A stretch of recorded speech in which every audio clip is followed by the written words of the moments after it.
ಒಂದು ಸತ್ಯ ಹೇಳ್ತೀನಿ, ನಿಮ್ಮ ಜೀವನದಲ್ಲಿ ಬಿಗ್ಗೆಸ್ಟ್ ಪ್ರಾಬ್ಲಮ್ ಏನ್ ಗೊತ್ತಾ? ಪ್ರಾಬ್ಲಮ್ಸ್ ಅಲ್ಲ, ನಿಮ್ಮ ಡೆಸಿಷನ್. ನಿಮ್ಗೆ ಶಾಕ್ ಆಗ್ಬಹುದು, 5,000 ವರ್ಷ ಹಳೆಯ ರಾಮಾಯಣ ನಿಮ್ಮ ಇವತ್ತಿನ ಪ್ರಾಬ್ಲಮ್ಸ್ಗೆ ಆನ್ಸರ್ ಕೊಡುತ್ತೆ.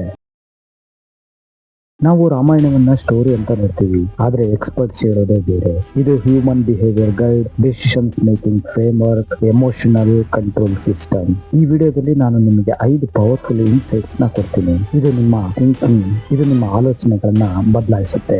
ಮನಸ್ಸು ಕಲಿಯುವುದಿಲ್ಲ ಅಂದ್ರೆ ಜೀವನ ಕಷ್ಟ ಆಗುತ್ತೆ. ನಿಮ್ಮ ಲೈಫ್ ನಲ್ಲಿ ಎಷ್ಟು ಪ್ರಾಬ್ಲಮ್ಸ್ ಇದೆ ಅನ್ನೋದಕ್ಕಿಂತ ನೀವು ಅದನ್ನ ಹೇಗೆ ತಗೊಳ್ತೀರಾ, ನಿಭಾಯಿಸಿಕೊಂಡು ಹೋಗ್ತೀರಾ ಅನ್ನೋದು ಇಂಪಾರ್ಟೆಂಟ್. ಉದಾಹರಣೆಗೆ, ಸ್ಕೂಲ್ ನಲ್ಲಿ ಎಕ್ಸಾಮ್ಸ್ ಅಲ್ಲಿ ಫೇಲ್ ಆದ ವಿದ್ಯಾರ್ಥಿಗಳ ಮನಸ್ಥಿತಿ ತಗೊಳ್ಳೋಣ. ಒಬ್ಬ ಸ್ಟೂಡೆಂಟ್ ತನ್ನ ಲೈಫ್ ಓವರ್ ಅನ್ಕೊಂಡ್ರೆ, ಇನ್ನೊಬ್ಬ ಸ್ಟೂಡೆಂಟ್ ನೆಕ್ಸ್ಟ್ ಟೈಮ್ ಬೆಟರ್ ಮಾಡ್ತೀನಿ ಅನ್ಕೊಳ್ತಾನೆ. ಸಿಚುಯೇಷನ್ ಸೇಮ್, ರಿಸಲ್ಟ್ ಮಾತ್ರ ಡಿಫರೆಂಟ್. ಯಾಕೆ? ಇದೇ ಮೈಂಡ್ ಸೆಟ್. ರಾಮನಿಂದ ನಾವು ಕಲಿಯೋದು, ರಾಮನು ಕಂಟ್ರೋಲ್ ಮಾಡಿದ್ದು ಕಿಂಗ್ಡಮ್ ಅಲ್ಲ, ತನ್ನ ಮೈಂಡ್ ಅನ್ನ. ಹೊರಗಿನ ಪ್ರಾಬ್ಲಮ್ಸ್ ಯಾವತ್ತೂ ಕಂಟ್ರೋಲ್ ಆಗಲ್ಲ, ಆದ್ರೆ ಒಬ್ಬ ವ್ಯಕ್ತಿ ಒಳಗಿನ ರಿಯಾಕ್ಷನ್ ಕಂಟ್ರೋಲ್ ಮಾಡೋದಾದ್ರೆ ಅವನು ಗೆದ್ದಂತೆ. ಸ್ಟ್ರಾಂಗ್ ಮೈಂಡ್ ಇದ್ರೆ ಬ್ಯಾಡ್ ಸಿಚುಯೇಷನ್ ಕೂಡ ನಿಮ್ಮನ್ನ ಕುಗ್ಸೋಕ್ಕಾಗಲ್ಲ. ಇದು ರಾಮಾಯಣದಿಂದ ಕಲಿಯೋ ಮೊದಲ ಪಾಠ. ಇನ್ನು ಎರಡನೇ ಪಾಠ, ಪ್ರೆಷರ್ ಸಮಯದಲ್ಲಿ ನಿಜವಾದ ಕ್ಯಾರೆಕ್ಟರ್ ಹೊರ ಬರುತ್ತೆ. ಲೈಫ್ ಈಸಿ ಇದ್ದಾಗ ಎಲ್ಲರೂ ಗುಡ್ ಆಗಿರ್ತಾರೆ, ಆದ್ರೆ ಅವರ ರಿಯಲ್ ಟೆಸ್ಟ್ ಯಾವಾಗ ಗೊತ್ತಾಗುತ್ತೆ ಅಂದ್ರೆ ಪ್ರೆಷರ್ ಬಂದಾಗ. ರಿಯಲ್ ಲೈಫ್ ಎಕ್ಸಾಂಪಲ್, ಇಂಟರ್ವ್ಯೂ ನಲ್ಲಿ ಫೇಲ್ ಆದ್ಮೇಲೆ ನೀವು ಬ್ಲೇಮ್ ಮಾಡ್ತೀರಾ ಅಥವಾ ಇಂಪ್ರೂವ್ ಮಾಡ್ಕೊಳ್ತೀರಾ? ಆದ್ರೆ ರಾಮನ ಅಪ್ರೋಚ್ ಏನ್ ಗೊತ್ತಾ? ಸಂಕಷ್ಟ ಬಂದಾಗ ರಾಮ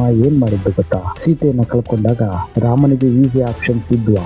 ಲಕ್ಷ್ಮಣನನ್ನ ಬ್ಲೇಮ್ ಮಾಡ್ಬೋದಾಗಿತ್ತು, ನ್ಯೂ ಲೈಫ್ ಸ್ಟಾರ್ಟ್ ಮಾಡ್ಬೋದಿತ್ತು, ಆದ್ರೆ ಅವನು ಪ್ಯಾನಿಕ್ ಆಗ್ಲಿಲ್ಲ. ಅವನು ರೈಟ್ ಪಾತ್ ಚೂಸ್ ಮಾಡ್ದ. ನೀವು ಪ್ಯಾನಿಕ್ ಆಗ್ತೀರಾ, ಹಂಗಂದ್ರೆ ನೀವು ಖಂಡಿತ ಕಂಟ್ರೋಲ್ ಕಳ್ಕೊಳ್ತಿರ್ತೀರಾ. ರೈಟ್ ಡಿಸಿಷನ್ ಕಾಮ್ ಮೈಂಡ್ ನಲ್ಲಿ ಮಾತ್ರ ಬರುತ್ತೆ, ಪ್ಯಾನಿಕ್ ಆಗ್ಬಾರ್ದು ಅಂತ ರಾಮಾಯಣ ಹೇಳುತ್ತೆ. ಈಸಿ ಚಾಯ್ಸ್ ನಿಮ್ಮ ಲೈಫ್ ಈಸಿ ಮಾಡೋದಿಲ್ಲ, ರೈಟ್ ಚಾಯ್ಸ್ ಮಾತ್ರ ನಿಮ್ಮ ಲೈಫ್ ನ ಸ್ಟ್ರಾಂಗ್ ಮಾಡುತ್ತೆ, ಮೇಲಕ್ಕೆ ತರುತ್ತೆ. ಪ್ರೆಷರ್ ನಿಮ್ಮನ್ನ ಚೇಂಜ್ ಮಾಡೋದಿಲ್ಲ, ನಿಮ್ಮ ಒರಿಜಿನಲ್ ನೇಚರ್ ಕೂಡ ಹೊರ ತರುತ್ತೆ. ಪ್ರೆಷರ್ ಬಂದಾಗ ಕಾಮ್ ಇರೋರು ಲೈಫ್ ನಲ್ಲಿ ಮುಂದೆ ಬರ್ತಾರೆ. ಇನ್ನ ಮೂರನೇ ಲೆಸನ್, ತಪ್ಪು ಸರಿ ಅಷ್ಟು ಸಿಂಪಲ್ ಅಲ್ಲ. ನಾವು ಪ್ರಪಂಚವನ್ನ ಸಿಂಪಲ್ ಆಗಿ ನೋಡ್ತೀವಿ, ಗುಡ್ ಪೀಪಲ್ ಬ್ಯಾಡ್ ಪೀಪಲ್ ಅಂತ ಭಾಗ ಮಾಡ್ತೀವಿ, ಆದ್ರೆ ರಿಯಾಲಿಟಿ ಬೇರೆ. ಅವರಿಗೆ ಅವರೇ ನಾವು ಒಳ್ಳೆಯವರು ಅನ್ಕೊಂಡಿರ್ತಾರೆ, ಬೇರೆಯವರ ಪಾಲಿಗೆ ಅವರು ವಿಲನ್ ಆಗಿರ್ತಾರೆ. ಉದಾಹರಣೆಗೆ, ಒಬ್ಬ ಕಳ್ಳ ಕೂಡ ಜಸ್ಟಿಫೈ ಮಾಡ್ಕೊಳ್ತಾನೆ, ನನ್ನ ಫ್ಯಾಮಿಲಿಗಾಗಿ ಕಳ್ತನ ಮಾಡಿದೆ ಅಂತ.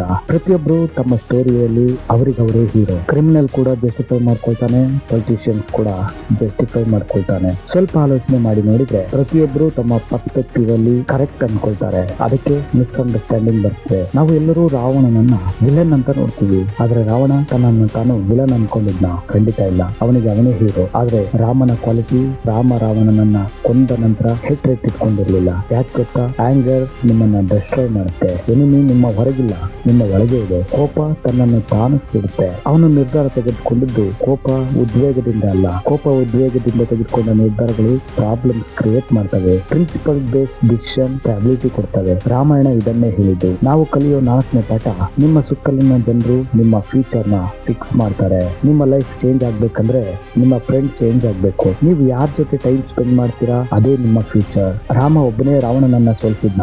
ಇಲ್ಲ. ಹನುಮಾನ್, ಸುಗ್ರೀವ, ವಿಭೀಷಣ ಎಲ್ಲ ಸಜ್ಜನರ ಜೊತೆ ಸೇರಿ ರಾವಣನನ್ನ ಸೋಲಿಸಿದ. ಸಜ್ಜನರ ಸಂಘ ಹೆಜ್ಜೆನು ಸರಿದಂತೆ ಅನ್ನೋ ಹಾಗೆ ರೈಟ್ ಪೀಪಲ್ ನಿಮ್ಮನ್ನ ಪುಷ್ ಮಾಡ್ತಾರೆ, ಮೋಟಿವ್ ಮಾಡ್ತಾರೆ, ಕರೆಕ್ಟ್ ಮಾಡ್ತಾರೆ. ಕೆಟ್ಟ ಫ್ರೆಂಡ್ಸ್ ಇಂದ ತಕ್ಷಣ ಎಫೆಕ್ಟ್ ಕಾಣೋದಿಲ್ಲ. ಬ್ಯಾಡ್ ಕಂಪನಿ ಲೋ ಪಾಯ್ಸನ್ ತರ ಫ್ಯೂಚರ್ ಡಿಸ್ಟ್ರಾಯ್ ಆಗುತ್ತೆ. ಬ್ಯಾಡ್ ಫ್ರೆಂಡ್ ಸ್ಲೋಲಿ ಡಿಸ್ಟ್ರಾಯ್ ಮಾಡ್ತಾರೆ. ನೀವು ಫ್ರೆಂಡ್ಶಿಪ್ ಸೇವ್ ಮಾಡ್ತೀರಾ, ಆದ್ರೆ ನಿಮ್ಮ ಲೈಫ್ ಡಿಸ್ಟ್ರಾಯ್ ಆಗೋಗಿರುತ್ತೆ. ಎನ್ವಿರಾನ್ಮೆಂಟ್ ಚೇಂಜ್ ಆಗಿರುತ್ತೆ, ನಿಮ್ಮ ಲೈಫ್ ಆಟೋಮೆಟಿಕಲಿ ಚೇಂಜ್ ಆಗುತ್ತೆ. ಇದು ರಾಮಾಯಣ ಹೇಳ್ಕೊಡೋ ಪಾಠ. ಇನ್ನು 5ನೇ ಪಾಠ, ಜೀವನ ಪ್ರೆಡಿಕ್ಟಬಲ್ ಅಲ್ಲ. ನೀವು ಪ್ಲಾನ್ ಮಾಡ್ತೀರಾ, ಆದ್ರೆ ಜೀವನದಲ್ಲಿ ಹಂಗಾಗುತ್ತಾ? ಇಲ್ಲ. ಸ್ಕೂಲ್ ನಲ್ಲಿ ಏನ್ ಕಲಿಸ್ತಾರೆ? Good people win, hard work pay. ಆದ್ರೆ real life, good people suffer, bad people succeed. ಉದಾಹರಣೆ, ಟಾಪರ್ ಕೂಡ ಫೇಲ್ ಆಗ್ತಾನೆ, ಅವರೇಜ್ ಸ್ಟೂಡೆಂಟ್ ಕೂಡ ಪಾಸ್ ಆಗ್ತಾನೆ. ನಾವು ಥಿಂಕ್ ಮಾಡಬೇಕು, ಲೈಫ್ ಲಾಜಿಕ್ ಅಲ್ಲ, ಪ್ರಿಡಿಕ್ಟಬಿಲಿಟಿ ಇದೆ. ನಿಜವಾದ ಸತ್ಯ, ನೀವು ಕಂಟ್ರೋಲ್ ಮಾಡೋದು ಫಲಿತಾಂಶ ಅಲ್ಲ, ನಿಮ್ಮ ಎಫರ್ಟ್ ಮಾತ್ರ. ಇದು ಕಲಿಯುಗ. ಗುಡ್ ವರ್ಸಸ್ ಈವಿಲ್ ಹೊರಗಿಲ್ಲ, ನಿಮ್ಮೊಳಗೆ ಇದೆ. ಔಟ್ಕಮ್ ಬಗ್ಗೆ ಟೆನ್ಷನ್ ಬೇಡ, ಪ್ರೋಸೆಸ್ ಮೇಲೆ ಫೋಕಸ್ ಮಾಡಿ. ರಾಮಾಯಣ ಪಾಠ ಕಲಿಸ್ಕೊಡುತ್ತೆ, ನೀವು ಹೇಗೆ ಬದುಕಬೇಕು ಅನ್ನೋದಕ್ಕೆ. ಈ 5 ಲೆಸನ್ ಸಿಂಪಲ್ ಆಗಿ ಕಾಣ್ಬೋದು, ಆದ್ರೆ ಅಪ್ಲೈ ಮಾಡಿ ನೋಡಿ, ನಿಮ್ಮ ಲೈಫ್ ಟೋಟಲಿ ಚೇಂಜ್ ಆಗಬಹುದು. ರಾಮಾಯಣ ಜಗತ್ತನ್ನ ಚೇಂಜ್ ಮಾಡೋದಿಲ್ಲ, ಅದು ಚೇಂಜ್ ಮಾಡೋದು ನಿಮ್ಮ ಆಲೋಚನೆಗಳನ್ನ. ಈ ವಿಡಿಯೋ ನಿಮಗೆ ಸರಿ ಅನಿಸಿದ್ರೆ ಲೈಕ್ ಮಾಡಿ, ಶೇರ್ ಮಾಡಿ. ಏನಾದ್ರೂ ಹೇಳ್ಬೇಕಿದ್ರೆ ಖಂಡಿತ ಕಮೆಂಟ್ ನಲ್ಲಿ ತಿಳಿಸಿ. ಇನ್ನಷ್ಟು ಇಂತಹ ಡೀಪ್ ಕಾಂಟೆಂಟ್ ಬೇಕಂದ್ರೆ ಸಬ್ಸ್ಕ್ರೈಬ್ ಮಾಡ್ಕೊಳ್ಳಿ. Thank you.